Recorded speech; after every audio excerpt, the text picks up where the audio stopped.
आप सभी का स्वागत है हमारे YouTube चैनल गुरु धर्मेंद्र पर।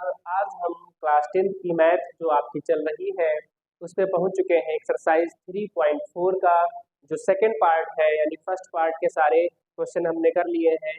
जो दूसरा प्रश्न दिया है उसके फर्स्ट पार्ट की हम बात करते हैं। तो देखिए क्या दिया है फर्स्ट पार्ट में। यदि अंश में एक जोड़ दें तथा हर में एक घटा दें तो भिन्न एक में बदल जाती है। यदि हर में एक जोड़ दें तो यह 1/2 हो जाती है। तो वह भिन्न क्या है? तो देखिए जब भी आपने पढ़ा होगा भिन्न के बारे में या परिमेय संख्या के बारे में, तो भिन्न में होता क्या है? अंश बटा हर। अंश बटा हर। जब भी आप भिन्न की बात करेंगे तो आपको सबसे पहले जानना होगा अंश बटा हर। दो राशियां इसमें होती हैं, अंश और हर। बटे के ऊपर का जो मान होता है वो अंश कहलाता है, बटे के नीचे का जो मान होता है वो हर कहलाता है। तो अब हम बात करेंगे कि सवाल को कैसे करना है। तो देखिए क्लास 10 की जो मैथ है उसके अंतर्गत हम पहुंच चुके हैं आपके एक्सरसाइज 3.4 में, दूसरे का पहला। तो क्या किया जाएगा इसमें? सबसे पहली चीज ये है, हम मान लेंगे माना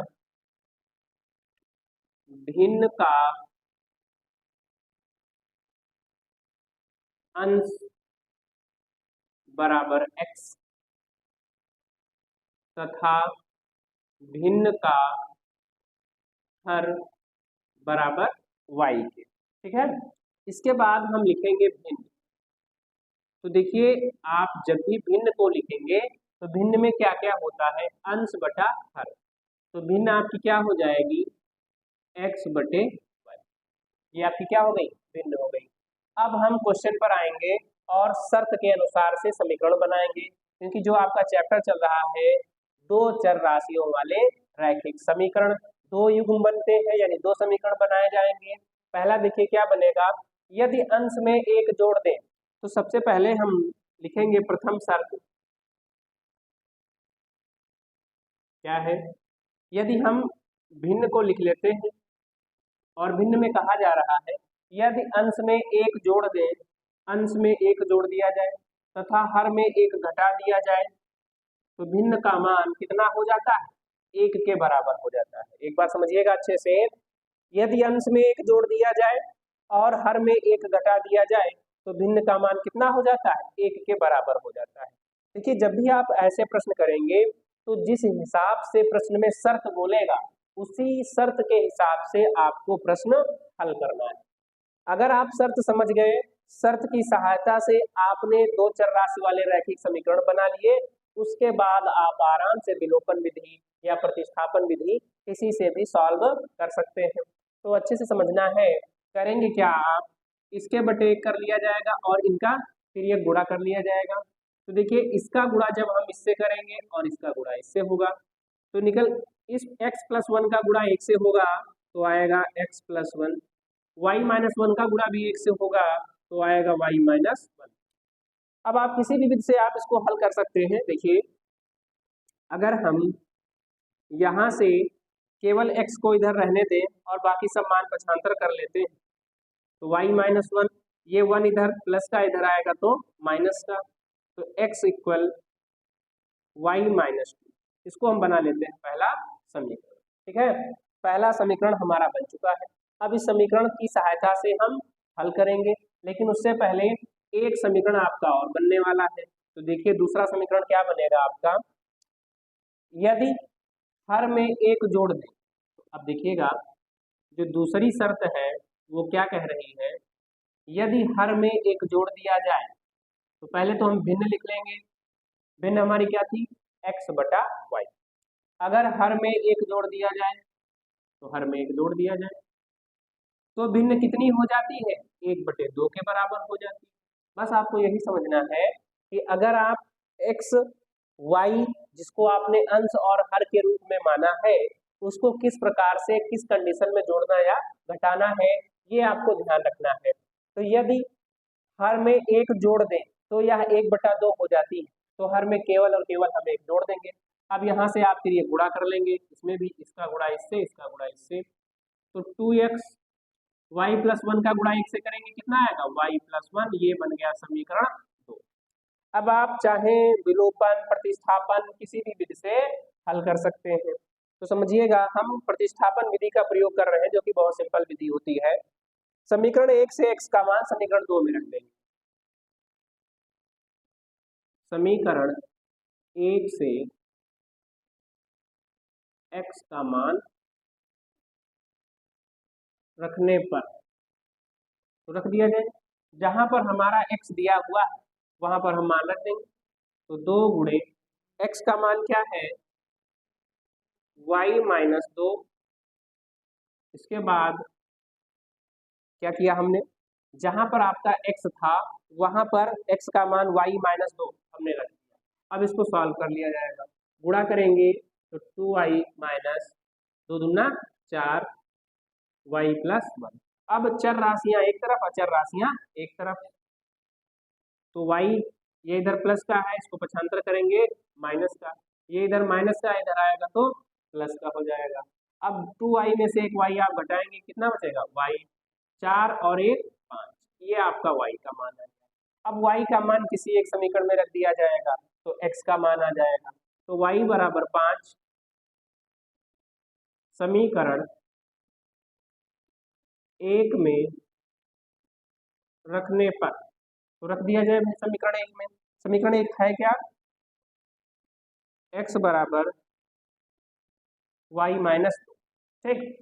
तो इस प्रकार से मान रखेंगे जब हम, तो x बराबर y का मान कितना आया है 5, घटा लिया जाएगा, कितना आ जाएगा 3, ठीक। तो आपकी भिन्न क्या हो जाएगी, भिन्न हमने क्या मानी थी x बटे y, देखिए भिन्न क्या मानी थी आपने x बटे y, मान कितना आया, x का मान 3 और y का मान 5। ये आपका पहला क्वेश्चन कंप्लीट हुआ।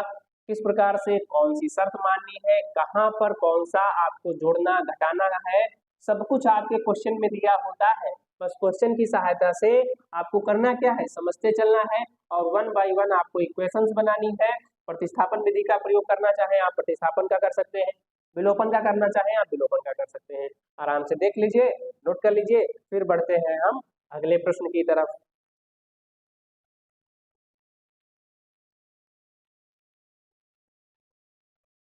देखिए बढ़ते हैं दूसरे पार्ट के दूसरे क्वेश्चन की तरफ। क्या दिया है इसमें, 5 वर्ष पहले नूरी की आयु सोनू की आयु की 3 गुनी थी। 5 वर्ष पहले नूरी की आयु सोनू की आयु की 3 गुनी थी। 10 वर्ष पश्चात नूरी की आयु सोनू की आयु की 2 गुनी हो जाएगी, तो दोनों की वर्तमान आयु ज्ञात कीजिए। तो देखिए, जब भी आयु वाले प्रश्न दिए होते हैं, जब भी आपके आयु वाले प्रश्न दिए होते हैं, तो इसमें आपको एक चीज जरूर देखने को मिलेगी, पूर्व, पश्चात, बाद या पहले। तो समझते हैं, जब भी प्रश्न में कह दें पूर्व या पहले, तब आपको आयु के अंतर्गत कौन सा चिन्ह प्रयोग करना है, अर्थात घटाना। क्या करना है, घटाना। अगर कह दे बाद या पश्चात, तो आपको जोड़ना होता है। कहने का मतलब क्या है कि जैसे आपसे पूछ लिया जाए कि इस समय आपकी आयु 10 वर्ष है, तो 10 वर्ष पश्चात आपकी आयु कितनी हो जाएगी, तो आप क्या करेंगे बताइए, जोड़ेंगे ना, 10 प्लस 10 यानी 20 वर्ष। 10 वर्ष पश्चात बोले या 10 वर्ष बाद कहे, ठीक है, पश्चात कहे या फिर बाद कहे, दोनों की बात तो एक ही है। तो पश्चात कहता है तो जोड़ा जाएगा, बाद कहता है तो भी जोड़ा जाएगा। अर्थात अगर आपकी वर्तमान आयु ज्ञात है और वर्तमान आयु से बाद की कोई आयु कहता है, जैसे 2 वर्ष बाद, 5 वर्ष बाद, 10 वर्ष बाद अगर बात करता है, तो इसमें आप क्या करेंगे, जोड़ दिया जाएगा। लेकिन अगर वहीं पर प्रश्न में कह दिया जाए कि मान लीजिए इस समय आपकी वर्तमान आयु 13 वर्ष है या 15 वर्ष है, ठीक है, तो 5 वर्ष पूर्व आपकी आयु कितनी रही होगी, तो आप क्या करेंगे, 15 से 5 घटा देंगे। तो कुल मिलाकर कवि का आशय क्या है, कवि कहना ये चाहता है कि जो अगर पूर्व या पहले की बात कहेगा तो घटाया जाएगा। अगर बाद या पश्चात की बात कहेगा तो क्या किया जाएगा, जोड़ा जाएगा। ये आपको बहुत जरूरी है, जानकारी रखनी चाहिए, क्योंकि जब तक आपको प्रश्न का सारांश नहीं पता होगा,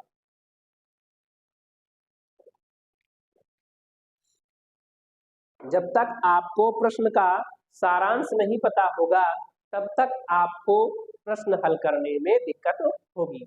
तो सारांश सबसे पहले क्या था, पूर्व कहे या बाद कहे, कब क्या करना है, ठीक है। तो अगर पूर्व कहता है या पहले कहता है तो आयु को जोड़ा जाएगा, लेकिन अगर पश्चात कहता है या बाद कहता है, ठीक है, तो क्या किया जाएगा।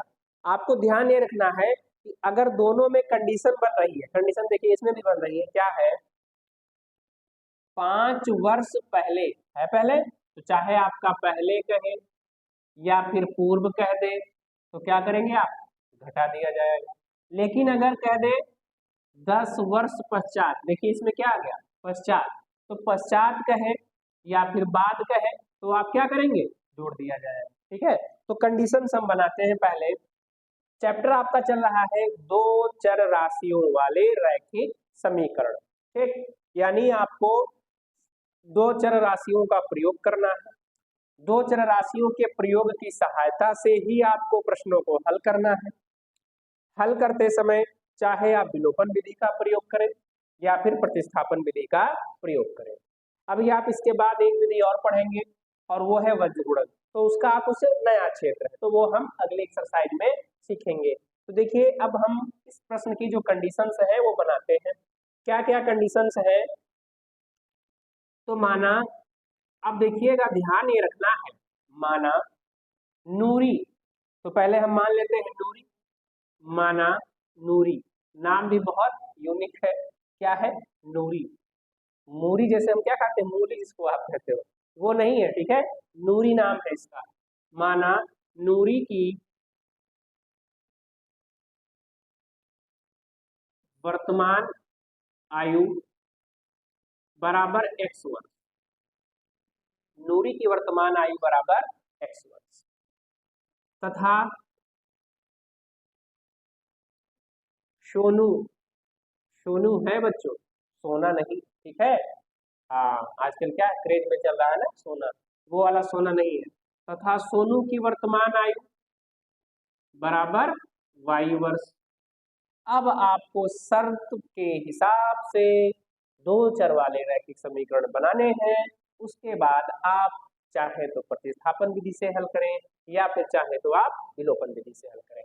तो पहली शर्त पे आते हैं हम, प्रथम शर्त, ठीक है, फर्स्ट शर्त क्या है आपकी, 5 वर्ष पहले, तो पहले की बात है तो घटाया जाएगा, तो आप लिखेंगे 5 वर्ष पहले नूरी की आयु बराबर x माइनस 5। हमेशा जब पहले कहेगा या पूर्व कहेगा तो घटाया जाएगा। और 5 वर्ष पहले सोनू की आयु, तो y माइनस 5, जब भी पूर्व कहेगा या पहले कहेगा तो घटाया जाएगा। अब कंडीशन क्या है, 5 वर्ष पहले नूरी की आयु, तो नूरी की आयु और ये रही भाई सोना यानी सोनू की आयु, 5 वर्ष पहले नूरी की आयु सोनू की आयु की 3 गुनी थी, यानी नूरी पहले से ही 3 गुनी है। कहने का मतलब क्या है कि मान लीजिए एक ओर आपका पहले से 15 लिखा हुआ है और दूसरी ओर आपका कितना लिखा हुआ है, 5 लिखा हुआ है, तो ये आपका जो बायां पक्ष है ये दाएं पक्ष की अपेक्षा कितने गुना है, 3 गुना है। तो आप क्या करेंगे, अगर दोनों पक्ष बराबर करने हैं तो आप क्या करेंगे, दाएं वाले पक्ष में कितने से गुणा कर देंगे, 3 से गुणा कर देंगे। तो वैसे ही इसमें भी आप 3 से क्या कर देंगे, गुणा कर देंगे। तो क्या बनेगा, x माइनस 5 बराबर, इसका गुणा करेंगे तो 3y माइनस, तीनों पक्षे 15, ये 5 इधर माइनस का है, इसको हम पक्षांतर कर लेंगे तो ये हो जाएगा प्लस का। अब आप क्या करेंगे भाई, देखिए ये माइनस का 15, ये प्लस का 5 घटाया जाएगा, माइनस का 10, ये बन जाएगा आपका पहला समीकरण। बस समझते चलना है कि जो शर्त है वो शर्त हमारी कह क्या रही है। जितने अच्छे से आप शर्त समझेंगे उतने ही अच्छे से आप प्रश्न को समझ पाएंगे और उसको हल कर पाएंगे। कभी भी जब भी आप प्रश्न को हल करें शर्त को पकड़ने का प्रयास करें। जितने अच्छे से आप शर्त को पकड़ेंगे, शर्त यानी मर्ज, जितने अच्छे डॉक्टर मर्ज को समझ पाता है उतने अच्छे से ही दवाई दे पाता है। तो वैसे ही है, आप जितने अच्छे से शर्त को पकड़ लेंगे उतने ही अच्छे से क्या करेंगे, आप क्वेश्चन को सॉल्व कर पाएंगे। अब हम बात करते हैं दूसरी शर्त। तो देखिए दूसरी शर्त में क्या कहा गया। दूसरी शर्त में ये कहा गया 10 वर्ष पश्चात नूरी की आयु सोनू की आयु की दोगुनी हो जाएगी। तो फिर से लिख लिया जाए, 10 वर्ष पश्चात नूरी की आयु। अब बच्चों पश्चात में हमने क्या बताया, जोड़ा जाएगा।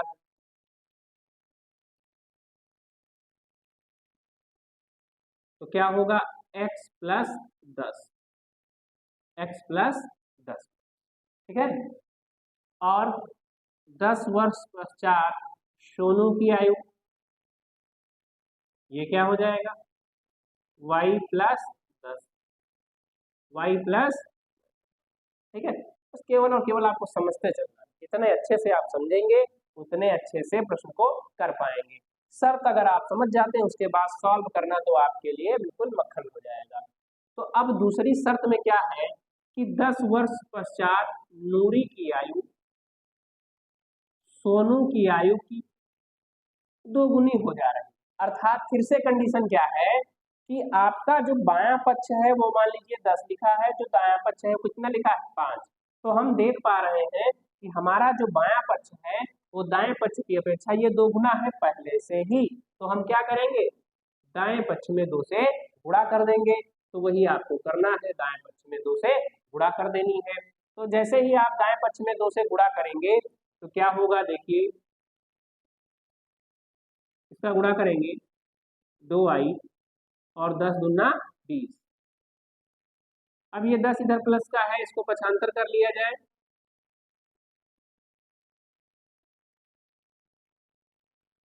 आप घटाएंगे बचेगा प्लस का 10, ये बन गया हमारा समीकरण 2। अब समीकरण 1 से x का मान समीकरण 2 में रख लिया जाएगा और प्रश्न आपका क्या हो जाएगा, सॉल्व हो जाएगा। समीकरण 1 से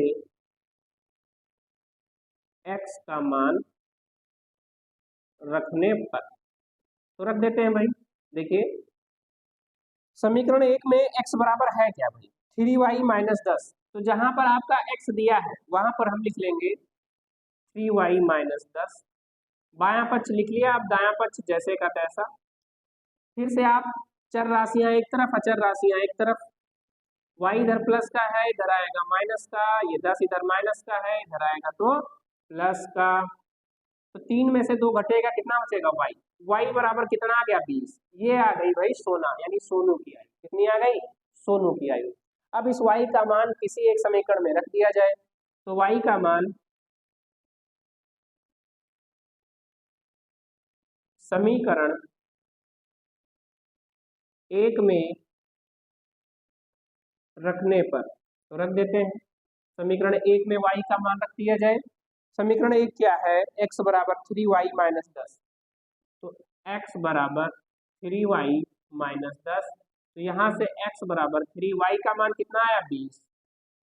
तो x बराबर 20 दिया 60 माइनस 10, आप घटाएंगे कितना आ जाएगा, 50। ठीक, तो ये हो गई नूरी की आयु, वर्तमान आयु कितनी हो गई, 50 वर्ष। तथा जो आपका सोनू था, सोनू की आयु 10 वर्ष। ये आपका दूसरा प्रश्न भी कंप्लीट हुआ। अच्छे से आप समझते चलिए, सीक्वेंस से 1 बाय 1 प्रत्येक एक्सरसाइज के वीडियो प्रोवाइड कराए जा रहे हैं, वो भी बिल्कुल फ्री। आप आराम से हमारा जो चैनल है गुरु धर्मेंद्र, उस पर सब्सक्राइब कर लीजिए। सब्सक्राइब करने के बाद आपको प्लेलिस्ट मिलेगी जिसमें अलग अलग सब्जेक्ट की अलग अलग प्लेलिस्ट बनी हुई है। क्लास 10th की मैथ की प्लेलिस्ट जो बनी हुई है उसमें आपको क्लास 10th की जितनी भी मैथ है NCERT सिलेबस वो पूरा आपको सॉल्व मिलेगा। धीरे धीरे आप क्या करेंगे, जितने भी वीडियोस हमने बनाए हैं उनको आप देखते चलेंगे, समझते चलेंगे, तो आपकी जो मैथ की समस्या है वो बिल्कुल सॉल्व हो जाएगी। तो आपको ज्यादा परेशान होना नहीं पड़ेगा और आपके जो बोर्ड परीक्षा में एग्जाम होंगे उसमें बहुत अच्छे अंक आप प्राप्त कर सकते हैं। ठीक है, तो ये रहा आपका दूसरे का दूसरा पार्ट, जिसमें बोला गया था 5 वर्ष पहले नूरी की आयु सोनू की आयु की 3 गुनी थी, 10 वर्ष पश्चात नूरी की आयु सोनू की आयु की 2 गुनी हो जाएगी, दोनों की वर्तमान आयु ज्ञात करनी थी। तो हमेशा सबसे पहले हम मानेंगे, माना नूरी की वर्तमान आयु x वर्ष, सोनू की वर्तमान आयु y वर्ष। पहली शर्त है कि 5 वर्ष पहले, पहले कहेगा तो घटाया जाएगा, घटा लिया हमने। कंडीशन क्या थी कि नूरी की आयु 5 वर्ष पहले सोनू की आयु की 3 गुनी है, यानी बायां पक्ष पहले से 3 गुना है, तो दाएं पक्ष में हम क्या करेंगे, 3 से गुणा कर देंगे, एक समीकरण बन जाएगा। इसके बाद दूसरी शर्त में कहा गया 10 वर्ष पश्चात नूरी की आयु सोनू की आयु की 2 गुनी है। ठीक है, तो इसमें 10 वर्ष पश्चात जब आयु आप लिखेंगे तो 10 जोड़ दिया जाएगा, तो जब आप 10 जोड़ देंगे तो एक नई राशि प्राप्त हो जाएगी। कंडीशन क्या थी कि नूरी की आयु सोनू की आयु की कितनी है, 2 गुनी है, तो बायां पक्ष पहले से 2 गुना है, तो दाएं पक्ष में हम क्या करेंगे, 2 से गुणा कर देंगे। इस प्रकार से हमको एक नया समीकरण प्राप्त हो जाएगा। समीकरण 1 से उठाकर मान समीकरण 2 में रखेंगे, हल हो गया। जो मान प्राप्त हुआ उसकी सहायता से अगली राशि भी हमने ज्ञात कर ली। तो इसमें यानी इस वीडियो में आपको इतना ही। अब मिलते हैं अगले वीडियो में, और इस जो दूसरा प्रश्न है इसमें कुल 5 टॉपिक है, यानी 5 अलग अलग प्रश्न है, तो ज्यादा एकदम से पढ़ने से कोई मतलब नहीं है। हर वीडियो में हम 2 या 3 4 सवालों के बारे में चर्चा करते हैं। सवाल के ऊपर डिपेंड करता है, अगर सवाल ज्यादा कुछ लेंथी होता है तो ज्यादा से ज्यादा 2 सवाल आपको करने चाहिए। तो देखिए ये 2 पार्ट आपके कंप्लीट हुए। अब मिलते हैं आपको अगले वीडियो में, जिसमें आपको दूसरे का तीसरा, चौथा और 5वां पार्ट देखने को मिलेगा। बने रहिए हमारे चैनल के साथ में, देखते रहिए, अच्छे से मैथ तैयार करिए, जिससे आने वाली जो बोर्ड परीक्षा है उसमें आपको बहुत अच्छे अंक प्राप्त हो। हमारे चैनल पर आपको मैथ, फिजिक्स, केमिस्ट्री, इंग्लिश इत्यादि के वीडियोस मिलते रहेंगे। और जो हमारा एक प्लान है 0 लेवल से मैथ सिखाने का, जो कि कंपटीशन के लिए यूपीपी, रेलवे, अदर जैसे सीटेट वगैरह, ठीक है, इन सभी पर चर्चा करने के लिए एक अलग प्लेलिस्ट है, उसमें आपको 0 से मैथ सीखने को मिलेगी। अगर आप छोटी क्लासेज में हैं तभी आप जाकर वहां से सीख सकते हैं। तो आज के लिए इतना ही, धन्यवाद, जय हिंद, जय भारत।